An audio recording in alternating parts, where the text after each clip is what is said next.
I'm Bruce Cameron. I'm the vacancy pastor at Ebenezer Lutheran Church in St. Louis. And just by happenstance, I came across a group in Germany that puts out devotional themes. At the beginning of 2020, which means that the were at work sometime back in 2019, they put out a theme for the year and then a theme for each month. And then they sent it as an ecumenical group, which means they sent it to the Catholic churches and the Lutheran churches and the non-Lutheran Reformed churches and any churches and the Methodist churches and anyone that was interested in looking at a theme and then meditating on that theme through the year and through each month. It takes a lot of guts to do something like that. You pray and then you pick a verse. And they did not know what 2020 would be like. None of us did. The year's theme, it turns out, is the verse from Mark chapter 9, Lord, I believe, help my unbelief. Which actually, that can be a good theme for the time of pestilence and turmoil. And if I can say it, if you go back in the videos in June 21st, that was the theme for our day, for our Sunday that day.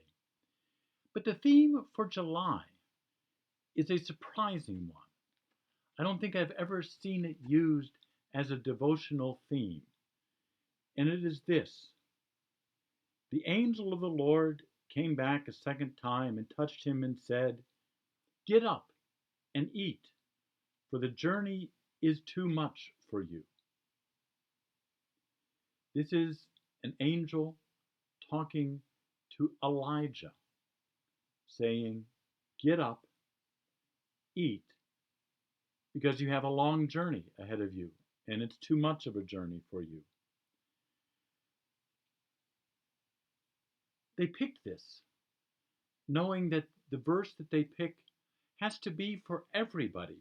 And the danger is that if you pick something and you say this will apply to everyone, that it ends up applying really to no one. But I think this verse, get up, eat, for the journey is too much for you. This can be a verse that will work for all of us who need to get up and to eat and to go farther than we think we can. This is speaking to Elijah, and Elijah is running away. Elijah has been threatened by the king and queen of Israel, and Elijah was afraid and ran for his life. When he came to Beersheba in Judah, he left his servant there. He went himself a day's journey into the desert, came to a broom tree, sat down under it, and prayed that he might die. I have had enough, Lord.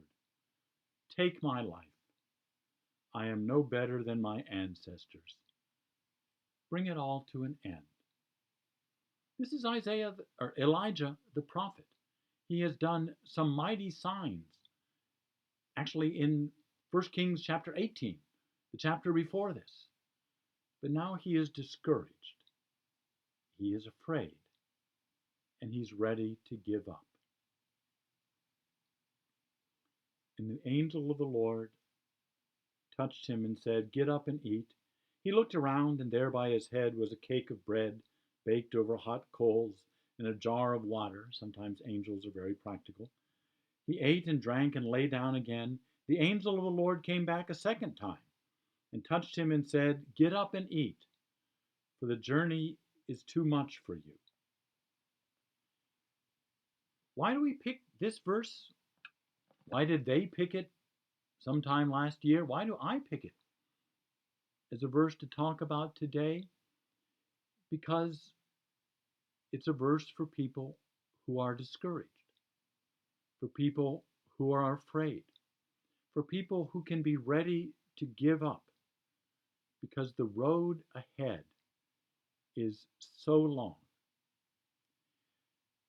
And whether that means the road that the world in dealing with disease has ahead of us, whether it's the road that our nation has ahead of us, even apart from the disease, the divisions and the turmoil and the lack of tranquility that we need to address.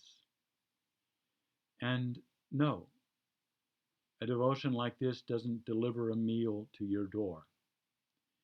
Even when we think of coming to church and receiving the body and the blood of the Lord's Supper, it requires us to have our eyes open to see the Lord. He himself defines himself as our bread, as the meal we need. Jesus declared, I am the bread of life. Those who come to me will never be hungry. Those who believe in me will never be thirsty.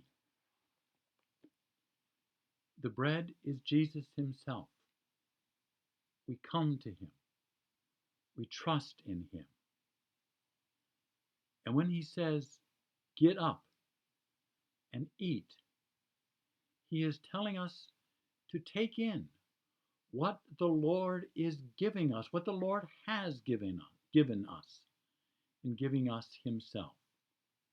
Yes, he knows that you are tired and weary and worn, and you do not see an end to the road ahead of you. But the promise is that he is with us all the way for the whole journey. And he can talk about the whole journey because he's seen it. He's lived it. And he's seen it in our lives as well. He will be with us. He will nourish us.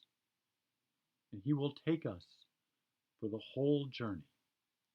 We will talk about this more tomorrow. In Jesus' name, amen.